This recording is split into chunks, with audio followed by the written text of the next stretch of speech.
The truth has been in front of you since you first were born. The Daedra are the true gods of this universe. What if I told you that Tamriel's most dangerous villain wasn't a Daedric prince, an undead sorcerer, or even the Emperor's murderer themselves, but a man who dared to rewrite reality itself? Picture someone so obsessed with his vision of change that he stole a god's artifact, built his own pocket realm in Oblivion, and convinced a legion of followers that one of the Daedric princes was the savior of the world and not the Daedra. Meet Mankar Camoran, prophet, madman, master manipulator, and maybe the most misunderstood villain in the Elder Scrolls universe. Now, as is tradition, let's start at the beginning, or at least what little we actually know about it. Like so many things in Elder Scrolls lore, Mankar's true origin are shrouded in mystery. What we do know is that Mankar claims descent from the storied Camoran Dynasty, a line woven deep into the tangled roots of Valenwood, homeland of the Bosmer, or Wood Elves. The Camoran bloodline itself traces back to the days of King Eplir, the Bosmer chieftain who managed to unite the forest tribes and forge the very identity of Valenwood. Historians mark this unification as the start of the First Era, Year Zero, a moment when the wild Bosmer finally stepped onto Tamriel's stage as a single people. King Eplir's feat is still counted as one of Tamriel's greatest military and political achievements. Even as the Alesan Empire surged across the continent, the Camoran dynasty clung to power, weathering centuries of invasion, plague, and intrigue. Sure, Valenwood eventually fell to the Second Empire and suffered under the devastating Thracian plague, but the Camorans survived even if their influence waned, especially as power got parceled out to local nobles. But the Camorans never really went away. After the Second Empire's collapse, they made moves to reclaim Valenwood, only to be met with internal strife and culture wars. Valenwood briefly reunited twice under Camoran rule within the Aldmeri dominions, but both times, rebellion and outmer meddling, especially during Aradan Camoran's reign, kept true control out of their grasp. By the Second Era, the Camorans were still around, but always at odds with rivals, rebels, and of course, the ever-meddling Thamar. Here's the kicker: the Camorans just might be the longest ruling dynasty in Tamrielic history, their name stretching from the dawn of the First Era at least to 3267. And whenever the succession was threatened, chaos wasn't far behind. In the Third Era, a brutal civil war between Camoran Koltos and the infamous Hayman Camoran, better known as the Camoran Usurper, plunged the West into nearly 2 decades of turmoil, only ending after a bloody alliance of Breton lords finally brought down the usurper at the Battle of Fire Waves. Now here's where things get really interesting, almost chilling. According to the in-game account, the refugees poured into Dwynn during the final war with the usurper, a desperate Bosmeri woman named Kalis kept crying out the name Mankar, a name no one recognized. Orban, a wounded scout who knew her, claimed Kalis was once the usurper's lover. During the chaos, Kalis vanished, but not before Helos revealed she had given birth to a son, Mankar Camoran. That's right, Mankar's very arrival into the world was foretold in screams and secrecy, as if fate or something darker was already at work. Why was Kalis so terrified for her son even before he was born? Did she see a vision?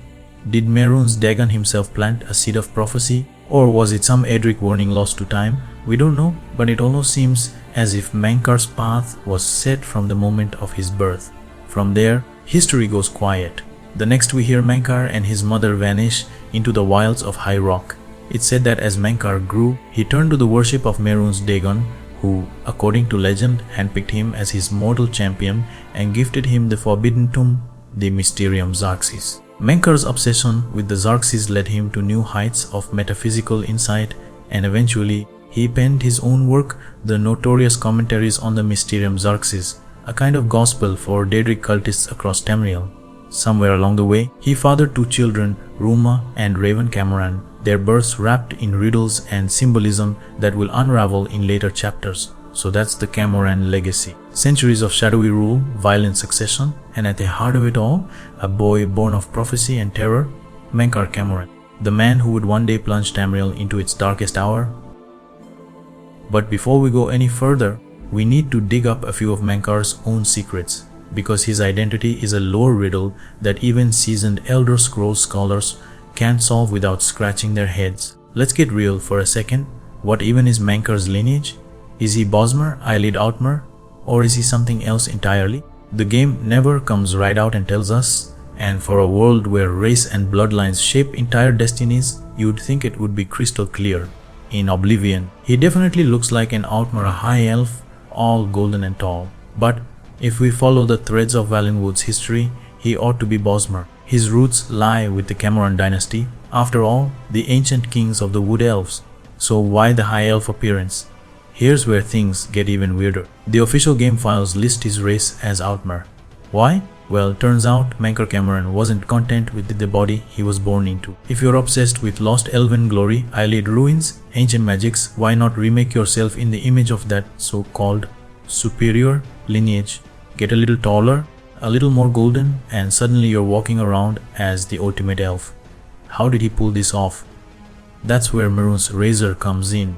This Daedric artifact isn't just for assassins, its power, according to the deepest lore, is only limited by the wielder's ambition. If you know what you're doing, and if you've got a copy of the Mysterium Xarxes handy, there's almost nothing you can't change about yourself. Want to rewrite your fate? Want to change your very Nimic, your truest secret name in the universe? All you need is a ritual, some eldritch poetry, maybe a sacrificial virgin or two, and Voil knew you. Alright, maybe don't try that at home, but for Mankar, this wasn't just theory. He used Mehrunes' razor and the teachings of the Mysterium Xarxes to literally cut and splice his Nimic, reshaping his identity, his destiny, and even his race. That's how a Bosmer could become an Outmer and, as some claim, even step closer to the title of Dragonborn. But more on that wild theory soon. So, what is a Nimic anyway?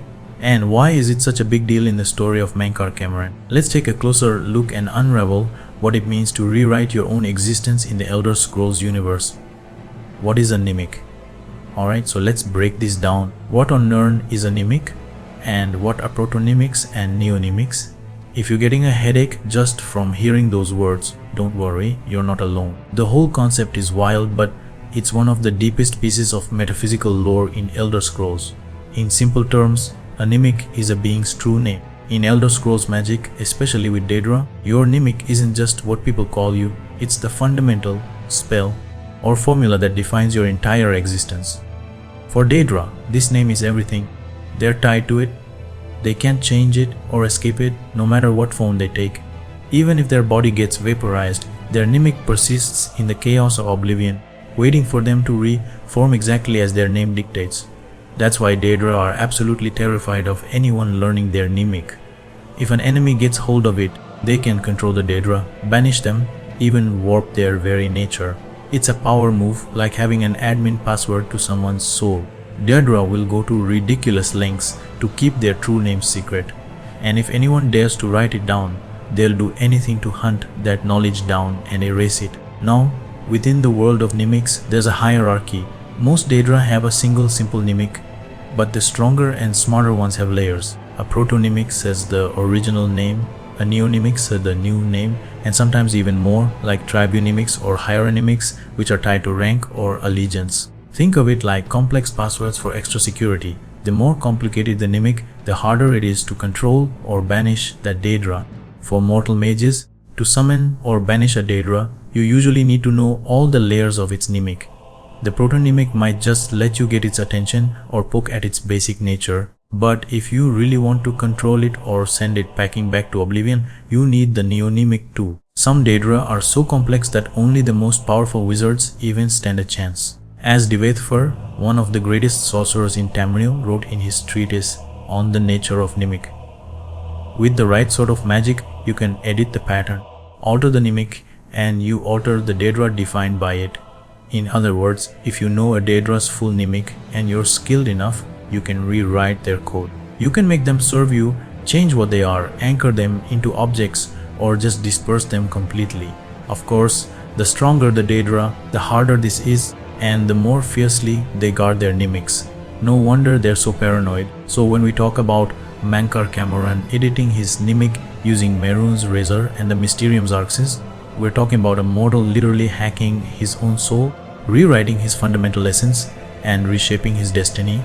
It's the metaphysical equivalent of typing console commands into the universe's mainframe. If all this sounds kind of familiar, it's because the idea of a true name has deep roots in real-world traditions. For example, in old Jewish folklore, if a family lost several children, the next child would be left unnamed or simply called alter, meaning old, so that the angel of death wouldn't know their true name and wouldn't be able to claim them. Only later, when the child was ready for marriage, would they receive a proper name, often one chosen from a family patriarch, hoping to carry on their legacy and luck. So next time you hear someone mention Nimics, just remember, it's more than just a cool sounding word. In Elder Scrolls, it's the ultimate key to power, identity, and sometimes even survival. Divided Nimics, Ruma, Mankar, and Raven. Now that we've got a handle on Nimics and all the wild potential they unlock, let's step into the realm of speculation, because when it comes to Mankar Camoran's children, things get seriously weird. We know that Mankar has 2 children, Ruma and Raven, but who they really are and how they actually connect to Mankar is obscured by layers of mystery and metaphor. The commentaries on the Mysterium Xarxes, as well as hints scattered across other sources, only make things even stranger and more intriguing. During my research, I stumbled across a theory on Reddit that really caught my attention. Unfortunately, the original poster deleted their account, so I can't give proper credit, but I'll drop the link in the description if you want to dive deeper. Here's the gist of the idea. Throughout his commentaries, Mankar references a mother, a sort of metaphysical entity, maybe fate itself, maybe something more personal. He hints that by breaking down your own Nimic, your true name, you can remake yourself and claim power over your own destiny. It's a theme he revisits again and again. Here's a direct line from the commentaries. Greetings, novitiate and no first reassurance. Mankar Camoran was once like you, asleep, unwise, protonymic. We mortals leave the dreaming sleep of birth the same, unmantled save for the symbiosis with our mothers, thus to practice and thus to reprocurement, until finally we might through new eyes leave our hearts without need or fear that she remains behind. In this moment we destroy her forever and enter the demesne of Lord Dagon. Thus shall you return to your first primal veil and yet come out different. It shall this time be new symbiosis, master akin to master, whose mother is Masma. He that enters paradise enters his own mother. A.E. Alma Rama, that last bit, A. Alma Rama, is especially interesting. The phrase could be Elnofex, the ancient language of the Elder Scrolls universe, and some fans, myself included, think it means Ruma is the mother. This lines up with the Latin Alma Mater, literally nourishing mother. And within Elder Scrolls lore, Alma is tied to figures like Alma Lexia, mother of Morrowind, and even to the legendary Empress Alessia, whose title in Aldmeri becomes Alma Paresi, or Mother of Men. So the word Alma is heavily loaded with motherly symbolism. Now, according to some notes from Michael Kirkbride, one of the key writers behind Morrowind and Oblivion, Ruma actually gave birth to herself and to her brother Raven, but he is not her son. This matches the idea that by entering paradise and remaking yourself, you are, in a sense, your own parent. It's peak Elder Scrolls metaphysics. But what makes Ruma possibly the original among the Camorans? Well, Mankar's own words hint at it. My first daughter ran from the Dagonite road. Her name was Ruma and I ate her with no bread and made another which learned, and I loved that one. And blackbirds formed her twin behind all time. So Ruma represents the part of Mankar that clings to his original destiny. Maybe she ran from destruction, ran from the Dagonite road. Maybe to fully transform himself, Mankar had to cut away that part of himself, which then became Ruma. The blackbirds that followed classic Elder Scrolls symbolism seem to represent Raven. In this reading, Ruma, Mankar, and Raven are 3 aspects split from the same original being, all through the manipulation of their Nimic. So, A.E. Almarame means, at least on one level, Ruma is the mother, or the mother is Ruma. In some sense, Ruma is the origin, the matrix from which the Camorans spring. Is this theory canon? Not exactly, at least not confirmed. But it lines up with the tangled, symbolic nature of Elder Scrolls lore, and it adds another layer of strangeness to Mankar Camoran's twisted legacy. Whether this theory will ever matter to the larger Elder Scrolls story, we don't know, but it's definitely a trip worth taking. Camoran X Dagon. Anyway, let's wind back to Mankar's early years and fill in some of the gaps, at least as much as the legends allow. After the chaos surrounding his birth, Callis seems to have vanished into the mists of history. Did she raise Mankar in secrecy, teaching him the old magics, or did she abandon him at the place of his birth and disappear? The records disagree, and as for the infamous Camoran usurper, Haemon, did he ever know he had a son out there? Honestly, probably not. But with Elder Scrolls lore, we're always deep in the land of speculation. What we do know is that Mankar Camoran emerged from this tangled mess of Bosmer, Lineage and Daedric rumor. Most sources tie him to the Camoran family of Valenwood, but there's a persistent legend that Haemon Camoran was actually the son of Molag Bal and a Breton woman. If that's true, the usurper wasn't a Bosmer at all, but a Breton and, more intriguingly, possibly a demi-prince.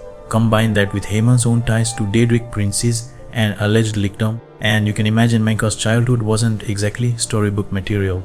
No wonder he grew up with an obsession for the Daedra and the realms of Oblivion.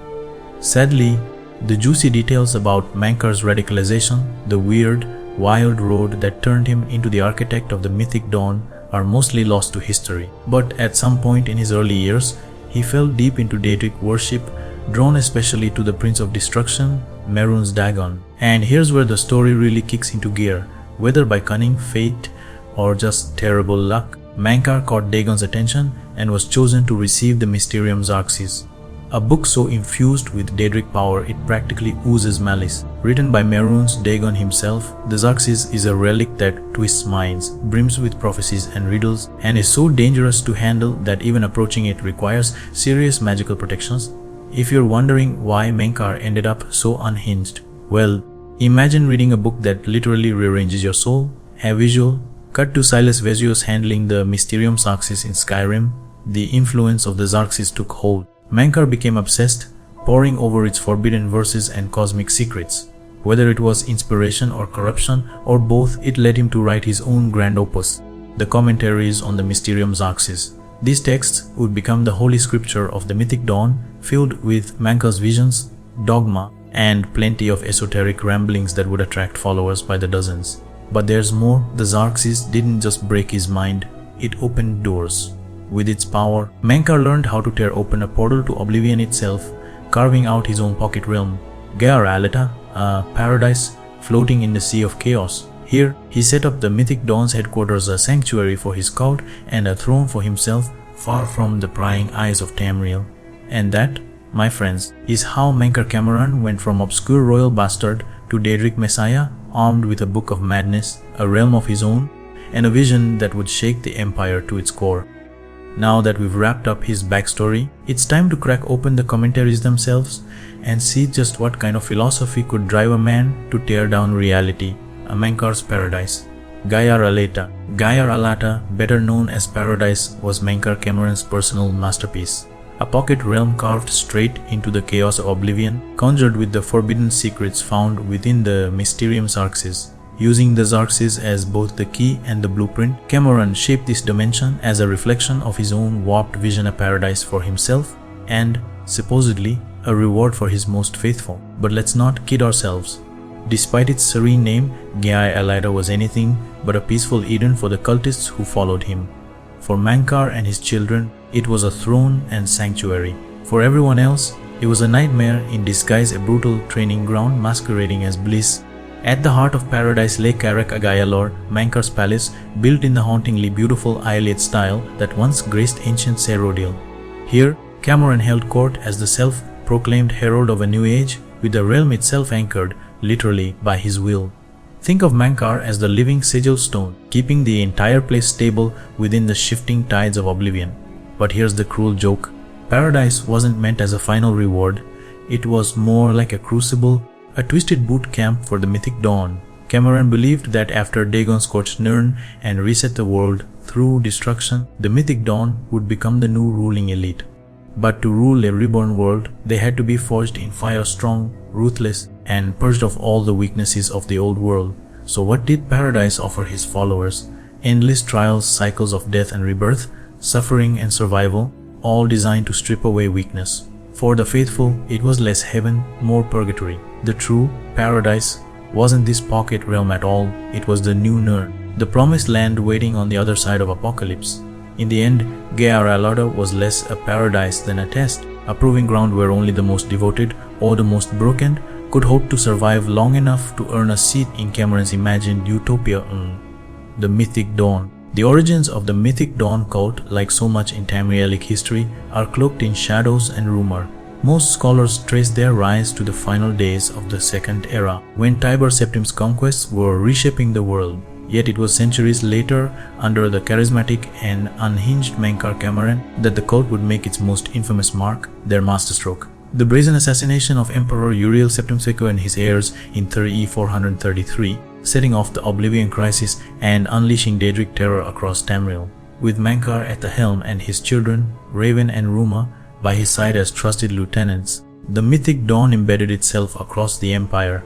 They operated from the shadows, planting sleeper agents in every city, while their secret shrine to Mehrunes Dagon lay hidden in the depths of Lake Ares caverns. When the dust finally settled and the gates of Oblivion slammed shut, Tamriel was left reeling. Survivors and vigilantes swore to hunt down every last trace of the cult. One such group, a militia in Skyrim, managed to seize the infamous Daedric artifact, Mehrunes' Razor, and, fearing its power, shattered it into 3 pieces. Each fragment was entrusted to a guardian, their charge passing down through the generations. Fast forward to the 4th Era. In 4E201, amid the chaos of the Stormcloak Rebellion, the town of Dawnstar became home to a new curiosity. The Mythic Dawn Museum, curated by Silas Vesuvius, himself descended from cultists. Determined to reclaim his family's legacy, Silas enlisted the help of the last Dragonborn to recover the Razor's scattered shards from the descendants of the old Guardians, ultimately restoring the blade to its full, deadly glory. But the Mythic Dawn wasn't finished yet. Around the same time, a new chapter of the cult was quietly gathering in the Velothi Mountains, deep within Red Scar Cavern, the site of an ancient, long-forgotten temple. Their new leader, High Priest Vonos, claimed to be guided by visions sent straight from Mehrunes Dagon.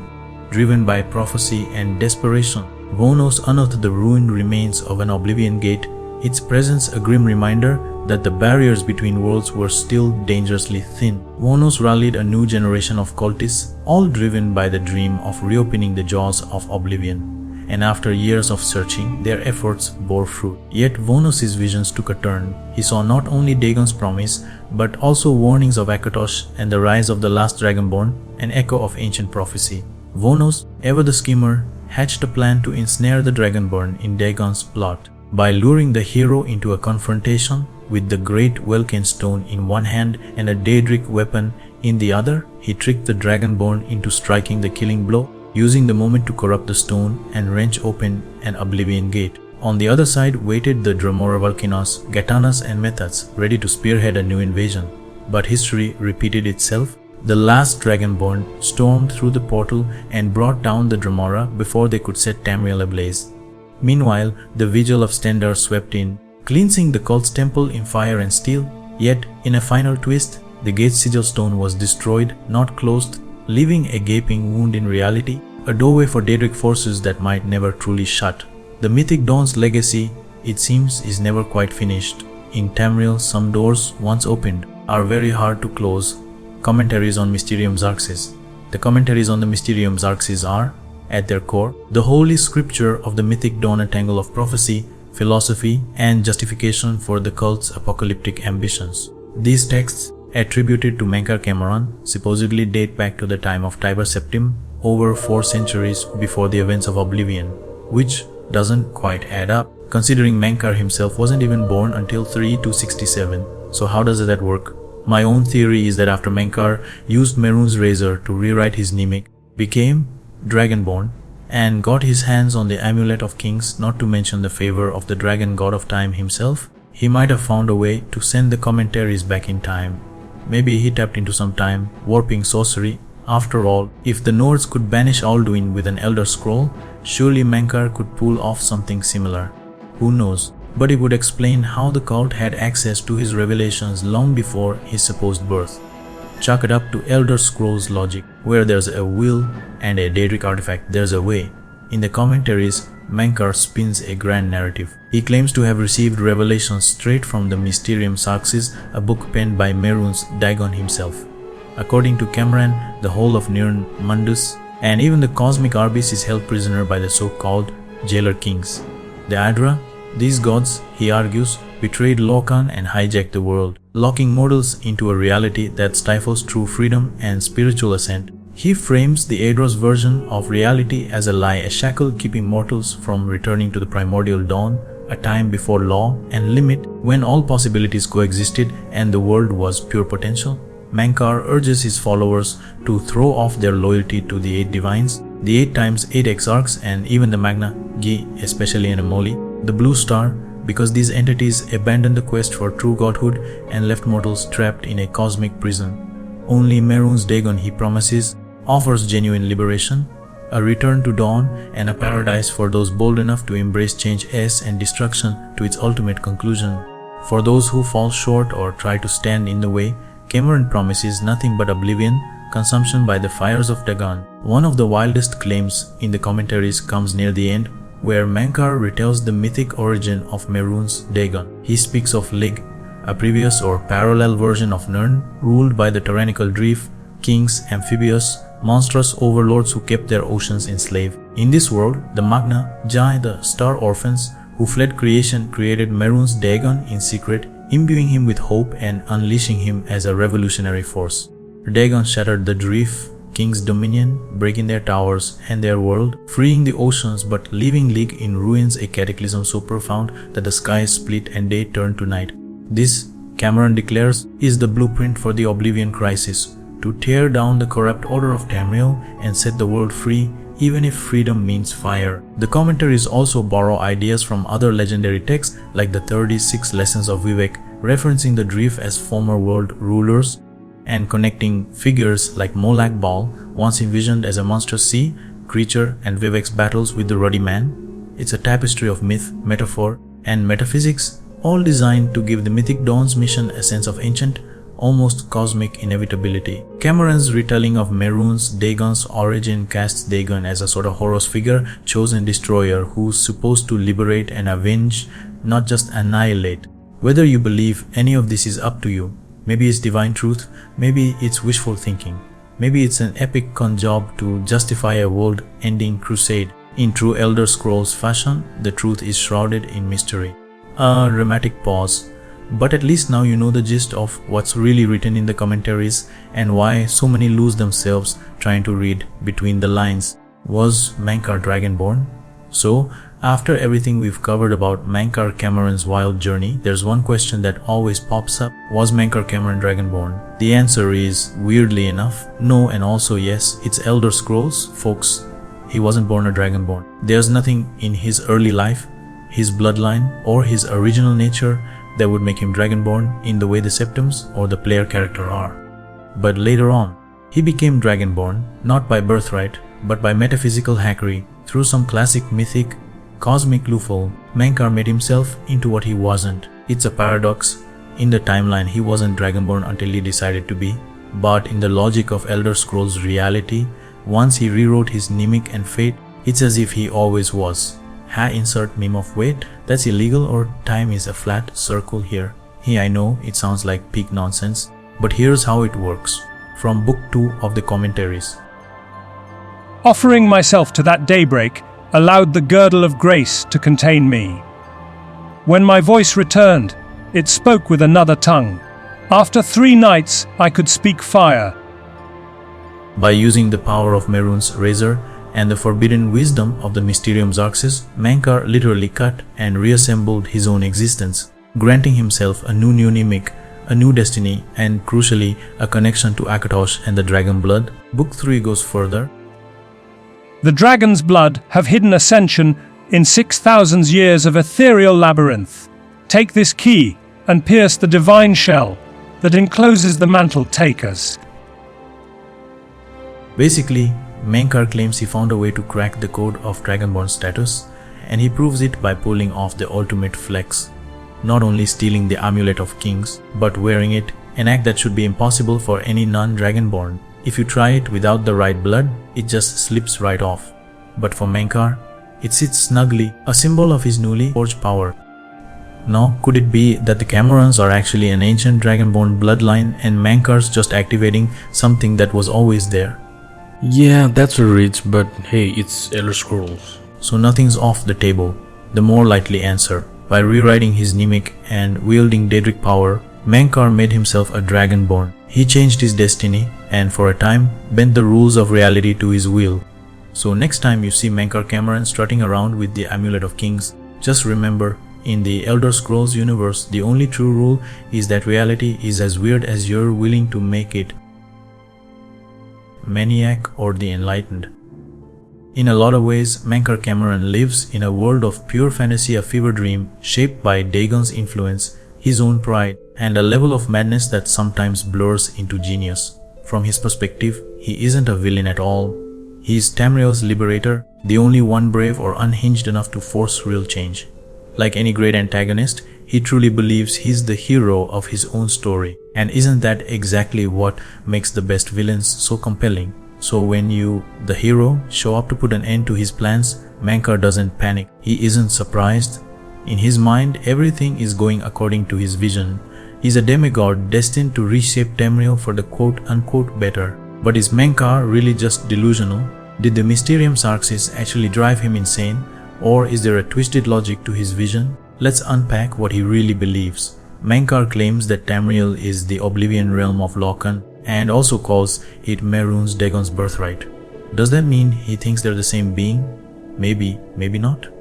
To understand where he's coming from, you have to look at Loken, the god who tricked the other Era into creating the mortal world. Loken convinced these god-like beings to pour part of themselves into the Mundus, birthing a world of suffering and mortality. When the others found out, they tore him apart, literally. In various cultures, the pieces of Loken's spirit show up as different gods like Sho, Caesar, Lokas, Sep and the likes. The point is, Loken's story is messy and changes depending on who you ask. To Mankar, Loken isn't a villain. He's the original rebel, the divine revolutionary who got betrayed by the Aedra, the jailer kings who now rule the world. In the cult's eyes, the Aedra are weak, clinging to the scraps of their lost power, while mortals worship them out of habit. The Daedra, on the other hand, are eternal, undiminished, and unafraid of change. That's what draws Mankar and his followers so strongly to Dagon, the Daedric prince of destruction, change, and yes, even hope. This worldview puts Tamriel in a strange place, stuck in a rut led by fading gods and badly in need of a revolution. This worldview puts Tamriel in a strange place, stuck in a rut led by fading gods and badly in need of a revolution. And who better to bring that about than Dagon? A force of chaos just as fundamental as Lorkhan was in his own time. Mankar's whole philosophy is built around this idea that Dagon is to Lorkhan what Lorkhan was to Padome, the next phase of cosmic upheaval. But Mankar's madness goes further. With the power of the Razor, he didn't just rewrite himself, he literally cut pieces of his own soul, giving rise to his children, Ruma and Raven, who act as living extensions of his will. His paradise is less a reward than a crucible, a reflection of his own cruelty and warped devotion to Dagon's cause. Cultists who die are tormented for eternity, and even his own lieutenants turn against him by the end, overwhelmed by the horror of what he's created. So, what about the idea that Tamriel is Loken's realm, or even that Dagon is a fragment of Lorkhan's spirit? The commentaries flirt with these ideas but never spell them out directly. Some theories suggest Lorkhan's shattered soul gave rise to new gods, including, possibly, Mehrunes Dagon. The Altmer tradition even supports the idea that the gods can split off pieces of themselves to become new beings, so it's not impossible. At the end of the day, Mankar's ultimate goal isn't just destruction, it's rebirth. He wants to wipe the slate clean, clear away the distractions, and give mortals the chance to walk the walking ways, to eventually become gods themselves. He sees Nirn as stagnant, held together only by the towers, which are slowly being dismantled in the background of every Elder Scrolls game. As the world teeters toward collapse, Mankar is simply pushing it toward its next beginning. Is it all madness, or does he have a point? Maybe a bit of both? The world of Nirn does seem strangely static, even as empires rise and fall, and like the old song says, every new beginning comes from some other beginnings. And so is Mankar Camoran a raving lunatic or a prophet ahead of his time? In the Elder Scrolls universe, the line between the two is always shrouded in mystery. Did Dagon lie to Mankar? So, circling back, was Mehrunes Dagon misleading Mankar Camoran this whole time? Honestly, I don't think so. Dagon's just not built for subtlety. Stupid might be a little harsh, but let's be real, he's not some cunning trickster Daedra like Boethia or Mephala. He's the Prince of Destruction, blunt, direct, and refreshingly honest in his own brutal way. This isn't just my take either. Let's check out what's said in the book Varieties of Daedra by Arania Drayton, where Divaithfur, legendary Telvanni wizard, puts it perfectly. Divaithfur told me that he by choice trafficked only with 2 Daedra powers, Mehrunes Dagon and Azura. Azura, he said, knew and understood all things and declined to speak of these things, or only spoke in riddles. Mehrunes Dagon, on the other hand, out of pride, fixity of purpose, and a predictable lack of subtlety in thought, knew nothing and understood nothing, and was inclined to speak freely and without falsehood. So Dagon doesn't really lie, he just is what he is. He is not trying to permanently turn Tamriel into the Deadlands. His entire goal is to burn it all down, level the slate, and let something new and hopefully better emerge from the ashes. Destruction, ambition, and revolution, that's the whole Dagon package. This vision of endless cycles of torment and rebirth, that's Paradise, Gaiar Alata. It's where Mankar's followers are tempered, battered, and remade through suffering, also they'll become rulers in the next age. They are not victims in Mankar's two-state view, they are being forged into gods. To quote Mankar himself, "Your reward, brothers and sisters, the time of cleansing draws nigh. I go now to paradise. I shall return with Lord Dagon at the coming of the dawn. Look now upon my paradise Gaiar Alata in the old tongue, a vision of the past and the future. Behold the savage garden, where my disciples are tempered for a higher destiny, to rule over Tamriel reborn. If you are truly the hero of destiny, as I hope, the garden will not hold you for long." So were Mankar's followers misled? Maybe, but not by Dagon, at least not intentionally.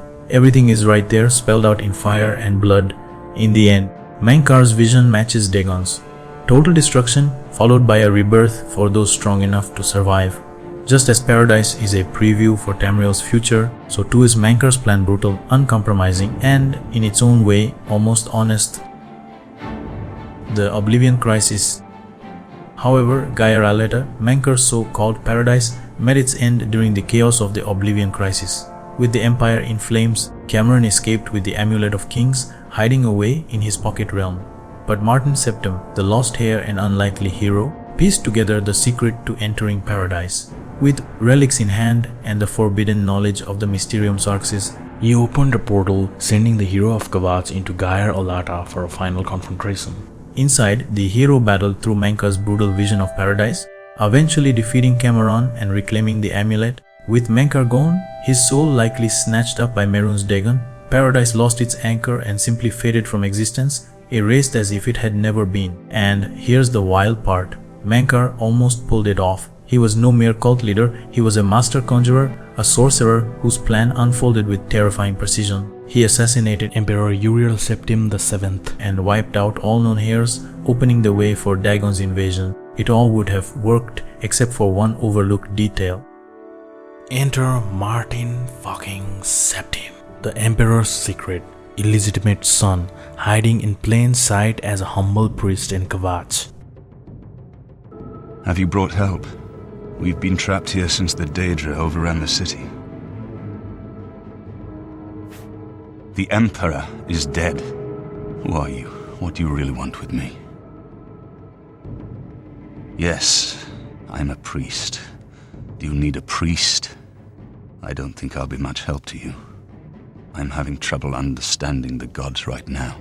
If all this is part of a divine plan, I'm not sure I want to have anything to do with it. If you came to me for help, you're more of a fool than you look. Look around. What good is a priest?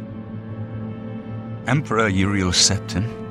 You think the Emperor is my father? No, you must have the wrong man. I am a priest of Akatosh.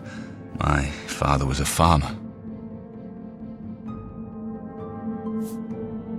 You spoke to the Emperor before he died? And he told you to find me? I don't know. It's strange. I think you might actually be telling the truth. What does this mean? What do you want from me? No. I'm sorry, but even if what you say is true, I won't abandon these people to their fate. I'll go with you when we can all leave here together. It isn't that I don't believe you, but I won't go with you until I know everyone can leave here safely. We've been through too much together already for me to just abandon them to their fate. He had no interest in power, no designs on the throne, and yet fate, or the will of the Elder Scrolls themselves, put him at the center of history. The hero of Kvatch, guided by Boros and Camoran's cryptic commentaries, hunted down the Mythic Dawn, stormed their hidden shrine, and recovered the Mysterium Xarxes. But Camoran still managed to flee into Oblivion with the amulet. Thanks to Martin's genius, they deciphered the path into paradise, letting you, the player, take the fight straight to Mankar's doorstep. Even as you corner him, Mankar stands unshaken. He genuinely believes he's the hero, freeing Tamriel, forging a better future. Your arrival doesn't rattle him. I have waited a long time for you, champion of old Tamriel. You were the last gasp of a dying age. You breathed the stale air of false hope. How little you understand. You cannot stop Lord Dagon. The walls between our worlds are crumbling. The Mythic Dawn grows nearer with every rift in the firmament. Soon, very soon, the lines now blurred will be erased. Tamriel and Oblivion rejoined, the Mythic Age reborn. Lord Dagon shall walk Tamriel again.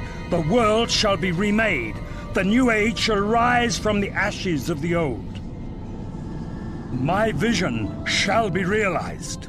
Weakness will be purged from the world, and mortal and immortal alike purified in the refiner's fire. My long duel with the Septims is over, and I have the mastery. The Emperor is dead. The Amulet of Kings is mine. And the last defender of the last ragged Septim stands before me, in the heart of my power. Let us see who at last has proved the stronger. He accepts his fate, confident that he's played his role in the turning of the ages. Right to the end, he proclaims his vision, convinced of his own divinity. But fate had other plans. With Camoran defeated, Martin took up the Amulet of Kings and, in a final act of sacrifice, shattered it, transforming himself into an avatar of Akathos to drive Mehrunes Dagon back into Oblivion. I do what I must do. I cannot stay to rebuild Tamriel. That task falls to others. Farewell. You've been a good friend in the short time that I've known you. But now I must go. The dragon waits.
Martin's victory sealed the barrier between worlds, but at great cost. The amulet was destroyed, Martin vanished, and the age of Dragonborn emperors ended.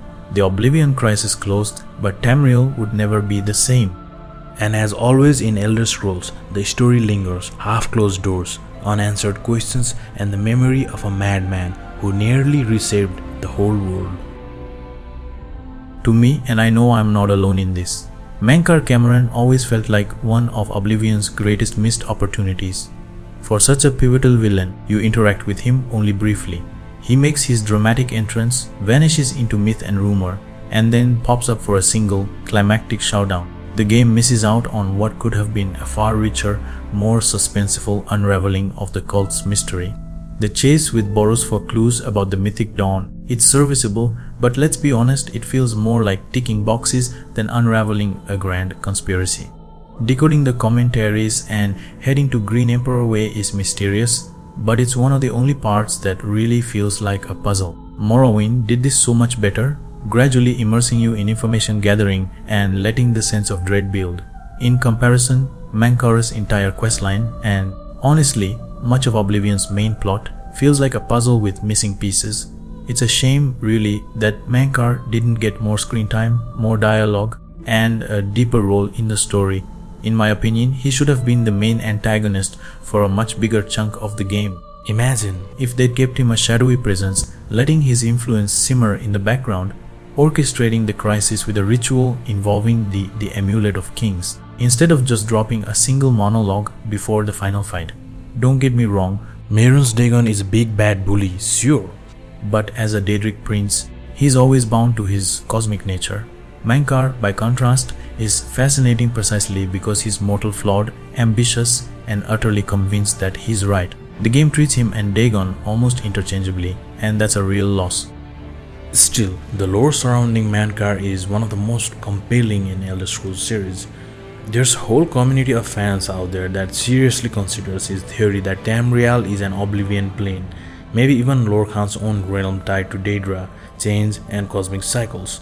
The more you dig into the logic behind the Mythic Dawn, the more you see the appeal. If I lived in Tamriel, sure, I'd probably stay clear of the whole eternal purgatory thing, but from a cosmic perspective, Mankar's vision starts to feel less like madness and more like a grim necessity. Maybe that's what makes him so fascinating. Like Thanos in Marvel, he sits on the razor's edge between villain and visionary. He failed to merge Norn and the Deadlands, and his grand apocalypse fizzled out, but the change he brought was undeniable. The Dragonborn emperors are gone, the amulet of king is dust, the third era ended, and the empire fractured into something entirely new. Whether he wanted to or not, Mankar restarted the cosmic cycle. He brought the principle of change, protonymic chaos, back to the world that had grown stagnant. So, is Mankar Camoran a villain? Or was he the instrument of change Tamriel so needed all along? And that's the end of the video. And to address the elephant in the room, yes, I have been gone for over a year. That's because life threw me a bunch of unexpected side quests and I had to handle them before I could get back to the main storyline. But I would like to say that I am back here now, and I would also like to believe that I am back for real. So if you enjoyed this video, drop a like and maybe subscribe, and thank you very much for sticking around. It means a lot. And as always, may Talos guide you on your quest, and I'll see you on the next one.